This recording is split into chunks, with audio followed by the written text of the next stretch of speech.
আমরা যদি ইস্তেগফার করি, আল্লাহর কাছে ক্ষমা চাই, আল্লাহ পাক রিজিক বৃদ্ধি করে দিবেন। রিজিকের টেনশনের মানুষের কোনো অভাব নাই।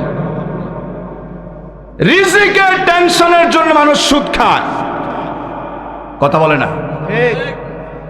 সুদের ব্যবসা এমন কোন গ্রাম নাই, বাড়ি নাই যে বাড়ি ঘরে সুদের ব্যবসা নাই। মনে কষ্ট পাইছেন? বাস্তব না অবাস্তব?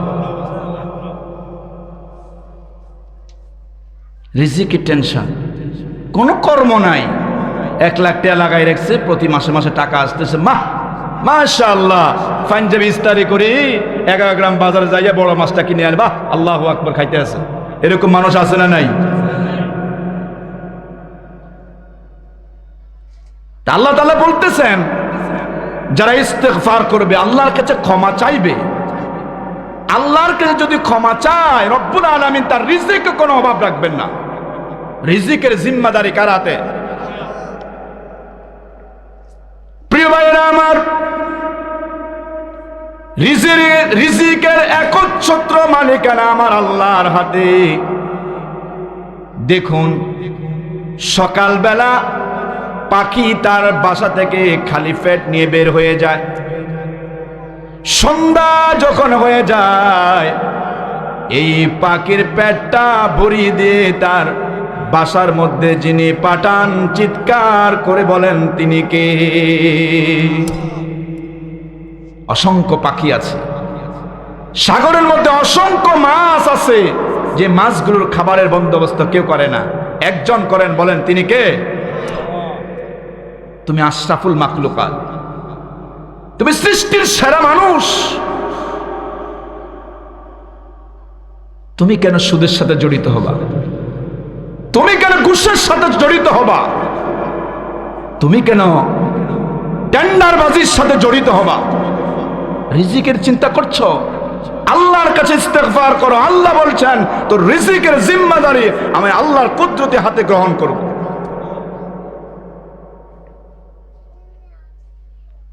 আল্লাহ তাআলা সে কথা বললেন, ইউরসিলিস সামাআ আলাইকুম মিদরারা ওয়া ইউমদিদুকুম বিআমওয়ালিন ওয়া বানিন। আল্লাহ পাক বলছেন, আমি আকাশ থেকে তোমার জন্য বৃষ্টি বর্ষণ করি। সারা পৃথিবীর সব মানুষ যদি একসাথে বলে যে না আল্লাহ বৃষ্টি দেন, বৃষ্টি দেন, বৃষ্টির প্রয়োজন, আল্লাহ যদি বলে না দিব না, সারা দুনিয়ার মানুষের কথা আল্লাহর কিছু আসে যায়? আল্লাহ তাআলা বলতেন, তোর রিজিকের বন্দোবস্ত আমি আল্লাহ করি, এই মরা জমিনটা আমি আল্লাহ সুশোভিত করি, জিন্দা করে আকাশ থেকে বৃষ্টি দিয়া আমি আল্লাহ তার রিজিকের বন্দোবস্ত করি। প্রিয় ভাইরা আমার, এজন্য ইস্তেগফার করলে রিজিকে বরকত দিবেন কে? শুধু রিজিকের বরকত, ভাই রিজিকটা কি এটাই তো আমরা অনেকে বুঝি না। মনে করি যে গরুর গোশত দিয়ে ভাত খাইতে পারলে এটা মনে খুব বড় বড় রিজিকের মধ্যে আছে, মানে গরুর গোশত, খাসির গোশত খাইতে পারলে মাশাআল্লাহ ভালো খাইছি।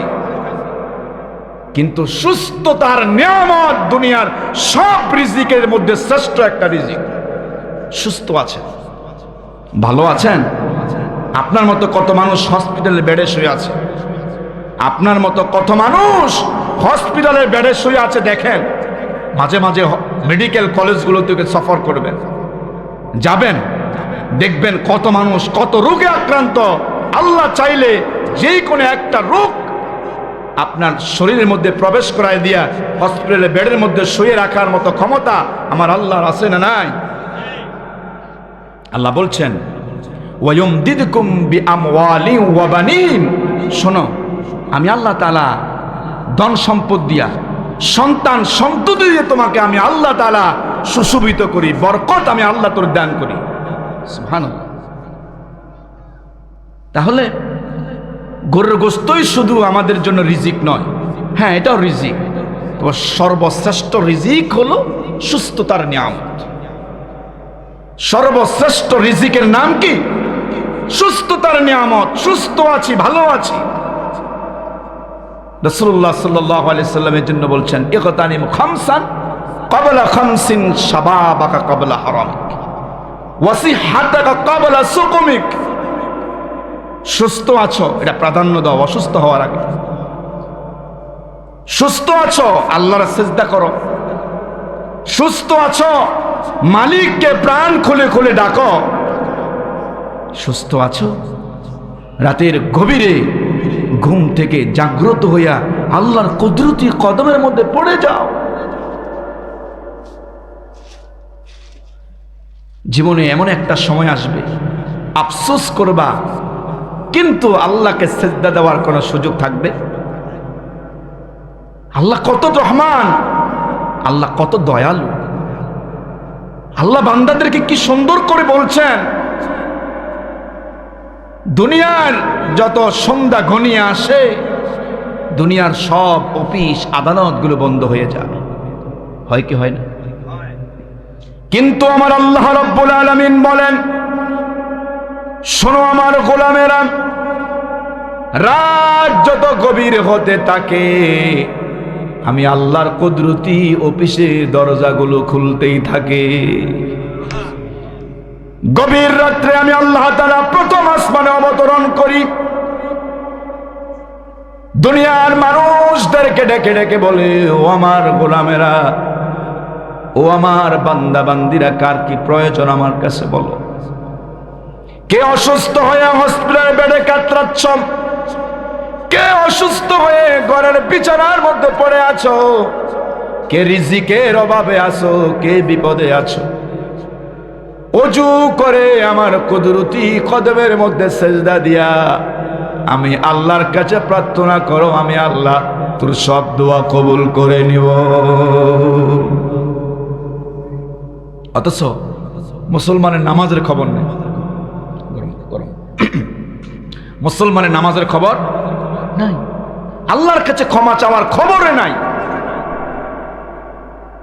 শুধু টাকা টাকা, ধন সম্পদ, বাড়ি একটা হয়েছে আর একটা লাগবে, জমি 5 ঘন্টা কিনতে পারছে আরো 5 ঘন্টা লাগবে, দোকান একটা হয়েছে আর একটা লাগবে, ছেলে একটা বিদেশ গেছে আর একটা যাওয়া লাগবে। কথা বলেন না কেন? মানে শুধু খাম খাম পার্টি, কিন্তু আল্লাহর কাছে যে আমি প্রতিটা কদমে কদমে আল্লাহর দিকে অগ্রসর হচ্ছি, আমি কি নিয়ে রওনা দিচ্ছি কোনো চিন্তা নাই, কোনো চিন্তা নাই। তাহলে রিজিকের জিম্মাদারি কার কাছে? তো ইস্তেগফার করতে হবে, আল্লাহর কাছে ক্ষমা চাইতে হবে। ক্ষমা চাইলে রিজিকের মধ্যে বরকত দিবেন কে? প্রিয় ভাইরা আমার, একটা হাদিস আপনাদেরকে শোনাই। ইবনে আব্বাস রাদিয়াল্লাহু তাআলা আনহু তিনি বলেছেন, যে ব্যক্তি সদা সর্বদা ইস্তেগফার করে, হাঁটতে চলতে উঠতে বসতে আস্তাগফিরুল্লাহ আস্তাগফিরুল্লাহ আস্তাগফিরুল্লাহ এই আমল করে। ইবনে আব্বাস বলেন, নবী করিম সাল্লাল্লাহু আলাইহি সাল্লাম বলেছেন, সদা সর্বদা যেই ব্যক্তি ইস্তেগফারের আমল করে, রব্বে করিম তাকে 3টা পুরস্কার দান করে। কয়টা পুরস্কার? 3টি। 1 নাম্বার পুরস্কার হলো আল্লাহ তাআলা তাকে প্রতিটি কষ্টকর অবস্থা থেকে বাঁচার জন্য আল্লাহ কুদরতি রাস্তা বের করে দেয় ইস্তেগফার করলে। আমাদের জীবনে কষ্টকর সময় আছে না নাই? আছে। আমরা যখন বিপদগ্রস্ত হই, আমরা যখন অসুস্থ হই, আমরা যখন বিপদে নিমজ্জিত হয়ে যাই, আমরা ধৈর্য হারাই ফেলি। আমরা বলি, আল্লাহ আমি নামাজ পড়ি, আমার ছাড়া আর তুমি কারো দেখলা না। কথা কয়, আল্লাহ আমি তো তাহাজ্জুদ পড়ি, আল্লাহ গজবটা শুধু আমার দিয়ে দিলা, আর কারোর পাইলা না। আল্লাহ মাঝে মাঝে বান্দাকে পরীক্ষা করেন, আল্লাহ মাঝে মাঝে পরীক্ষা করে দেখেন আমার বান্দা বান্দির ইমানের কুওয়াত শক্তি কতটুকু হয়েছে। যার ইমান যত মজবুত, আল্লাহ বলেন তার পরীক্ষার ধরনটা তত মজবুত। আল্লাহ পরীক্ষা করবেন, হতাশ হওয়া যাবে না। রাসূলুল্লাহ সাল্লাল্লাহু আলাইহি সাল্লাম আমাদেরকে আশার বাণী শুনিয়েছেন। তিনি বলেছেন, যারা সদা সর্বদা ইস্তিগফারের আমল করবে, আস্তাগফিরুল্লাহ আস্তাগফিরুল্লাহ আস্তাগফিরুল্লাহ, এই আমল যারা করবে আল্লাহ তাদেরকে 3টা পুরস্কার দিবেন। 1 নাম্বার, দুনিয়ায় যত বড় বিপদে পড়ুক আল্লাহ তার কুদরতিভাবে বিপদ থেকে বাঁচার জন্য রাস্তা তৈরি করে দিবেন। আমরা এই রাস্তা চাই কি চাই না? বিপদ থেকে মুক্তি হতে চাই কি চাই না? যদি আমরা বিপদ থেকে মুক্তি হতে চাই, ইস্তিগফার আমল করব। আস্তাগফিরুল্লাহ রাব্বি মিন কুল্লি যামবি ওয়া আতুবু ইলাইহি লা হাওলা ওয়ালা কুওয়াতা ইল্লা বিল্লাহিল আলিয়্যিল আযীম। নাম্বার 2 নাম্বার হলো আল্লাহ তাআলা ইস্তিগফারকারীকে সমস্ত দুর্বলতা এবং দুশ্চিন্তা থেকে আল্লাহ তাকে মুক্ত রাখবেন। আমরা অনেক সময় অনেক দুশ্চিন্তা করি কি করি না? পারিবারিক অনেক কাজে আমরা দুশ্চিন্তা করি, সামাজিক বহু কাজে দুশ্চিন্তা করি, রাষ্ট্রীয় বহু কাজে আমরা দুশ্চিন্তা করি, ব্যক্তিগত জীবনেও অনেক সময় আমরা দুশ্চিন্তা পড়ে যাই। কিন্তু আল্লাহ তাআলা বলছেন, গোলাম কিসের দুশ্চিন্তা, কিসের দুশ্চিন্তা করো, আমি আল্লাহ না আছি? সুবহানাল্লাহ বলবেন। আচ্ছা, মালিক যদি বলে গোলাম আমি আছি, তার কোনো চিন্তা আছে না? দুনিয়ার একটা মালিক তার কর্মচারীকে প্রতি মাসে বেতন দেয়, ওই কর্মচারী রাস্তাতে অ্যাক্সিডেন্ট হয়ে হাত ভাঙে গেছে, পাও ভাঙে গেছে, মালিক খবর শুনে ফোন দিয়ে বলছেন, করিম মিয়া কেমন আছো? স্যার বেশি ভালো নাই। কি হয়েছে? স্যার রাস্তায় অ্যাক্সিডেন্ট করে হাত ভাঙছি, পাও ভাঙছি। মালিক বলে, করিম কোনো চিন্তা করিস না, আমি আছি। বলেন তো ওই কর্মচারীর কোনো চিন্তা আছে? কিন্তু আমার আপনার মালিক, কুল কায়নাতের মালিক, আমার আপনার মালিক, তামাম পৃথিবী সৃজন যিনি করেছেন সেই মালিক, ওই মালিক বলছেন তুমি যদি ইস্তিগফারের আমল করতে পারো, আস্তাগফিরুল্লাহর আমল যদি করতে পারো, আমার কাছে যদি ক্ষমা চাইতে পারো, আমি আল্লাহ সকল প্রকার দুশ্চিন্তা থেকে তোমাকে মুক্তি করে দিব। প্রিয় ভাইরা আমার, তাহলে দুশ্চিন্তা থেকে মুক্ত হওয়ার ঔষধ কি? আস্তাগফিরুল্লাহ। বলেন ঔষধ কি?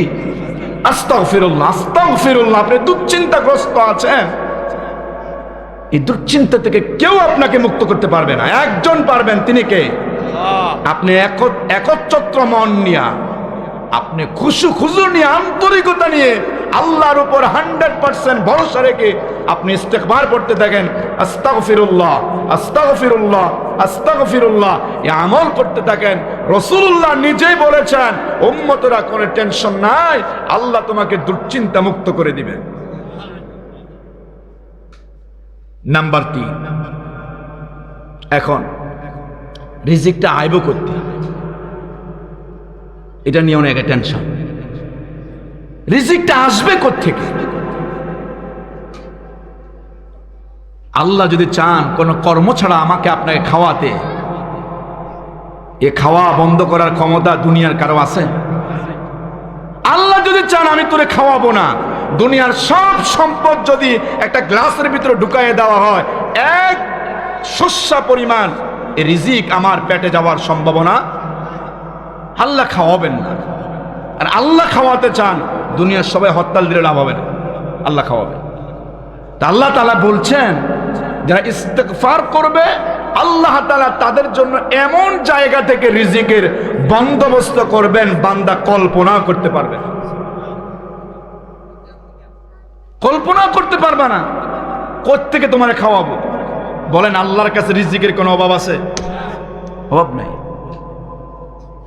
আল্লাহ কয়, ইস্তিগফারের আমল যদি করতে পারো, ইস্তিগফার যদি সব সময় করতে পারো, আল্লাহর কাছে যদি সব সময় হাজিরা দিতে পারো, আল্লাহর কাছে ক্ষমা চাইতে পারো, আমি আল্লাহ বলে দিলাম বান্দা, তোর রিজিক কোথায় থেকে আসবে সেটা তুমি কল্পনা করতে পারো, আমি তোমার রিজিকের বন্দোবস্ত করব। সুবহানাল্লাহ ওয়া বিহামদিহি। প্রিয় ভাইরা, ইস্তিগফারের 2 নাম্বার উপকারিতা, সেটা হলো রিজিকের মধ্যে বরকত দিবেন কে? আওয়াজ করে বলেন, রিজিকের মধ্যে বরকত দিবেন কে? আল্লাহ তাআলা বরকত দিবেন। এবার আসেন, নাম্বার 3, ইস্তেগফার করলে লাভটা কি? 3 নাম্বার লাভ হলো আল্লাহ তাআলা দুশ্চিন্তা থেকে এবং বিপদ থেকে আল্লাহ তাআলা মুক্ত করবেন। আমাদের জীবনে বিপদ আপদ আছে না নাই? আছে। আমাদের জীবনে বহু বিপদ আছে। এই বিপদ থেকে আল্লাহ আমাদেরকে মুক্ত করেন। আল্লাহ বিপদ দেন। দুনিয়া কেউ বিপদ দেন না ভাই। বিপদ দেন কে? আবার মুক্ত করেন কে? আল্লাহ মুক্ত করেন। হযরত ইউনূস আলাইহিস সালাতু ওয়াস সালাম মাছের পেটে ছিলেন। লম্বা কথা। আল্লাহ তাআলা ইউনূস আলাইহিস সালামকে মাছের পেট থেকে নিষ্কৃতি দিয়েছেন, হেফাজতে রেখেছেন কে? আল্লাহ রাখছেন ভাই। আল্লাহ পাক ইব্রাহিম আলাইহিস সালামকে আগুনের কুণ্ডল থেকে নিরাপদে রাখছেন। কত বড় বিপদ! আপনি একটু চিন্তা করে দেখেন, কত বড় বিপদ! হতাশ হন নাই, ঘাবড়ে যান নাই। ফেরেশতারা এসে বলছেন, আমার কাছে একটু সাহায্য চান, আমি এই করব সেই করব। লম্বা কথা, সংক্ষেপ। কিন্তু আল্লাহর পয়গম্বর ইব্রাহিম আলাইহিস সালাম বলছেন, আমি কেন তোমাদেরকে সাহায্য চাইব? আমাকে একজন সাহায্য করতে পারেন, তিনি কে? আমি কেন চাইব? আল্লাহ সাহায্য করছেন কি করেন নাই? আল্লাহ তাআলা বলছেন, ইস্তিগফারের আমল যদি করো, আমি আল্লাহ তোমাকে বিপদ মুক্ত রাখবো। গাড়ি অ্যাক্সিডেন্ট হবে, মরে যাবে সব, আমি আল্লাহ চাইলে তোমার এখান থেকে নিরাপদে বাড়ি পর্যন্ত পৌঁছে দিতে পারি। আল্লাহ ক্ষমতা আসেনি? কত অ্যাক্সিডেন্ট হয় ভাই, বহু নজির আমাদের দেশে আছে। গাড়ি অ্যাক্সিডেন্ট হয়ে 3 জন 4 জন মারা গেছে, একজন নিরাপদে সুস্থ শরীরে বাড়ি ফিরে গেছে। এমন ঘটনা আছে কিনা? তাহলে এই বিপদ থেকে যিনি রক্ষা করছেন, তিনি দুনিয়ার কোন সরকার, কোন ক্ষমতাশালী, কোন নেতা খাতা? এই বিপদ থেকে যিনি আমাকে আপনাকে হেফাজত করেন, তিনি কে? আমাদের জীবনের প্রতিটা মিনিটে মিনিটে বিপদ আছে। আমাদের জীবনের প্রতিটা পরতে পরতে বিপদ আছে। আমরা যে অপরাধ করে, অন্যায় করে, অশ্লীলতার মধ্যে ডুবে আছি, প্রত্যেকটা সেকেন্ডে সেকেন্ডে বিপদগ্রস্ত হয়ে আছি। আল্লাহ বলছেন, আমার করুণা দিয়ে তোমাদেরকে প্রতিটা সেকেন্ড, প্রতিটা মিনিট, প্রতিটা ঘন্টায় আমি আল্লাহ করুণা দিয়ে তোমাদেরকে বাঁচাই দিছি। প্রিয় বন্ধুগণ, তাহলে আমাদেরকে এই বিপদ থেকে বাঁচান কে? আল্লাহ। আল্লাহ। এই দুশ্চিন্তা থেকে বাঁচান কে? আল্লাহ।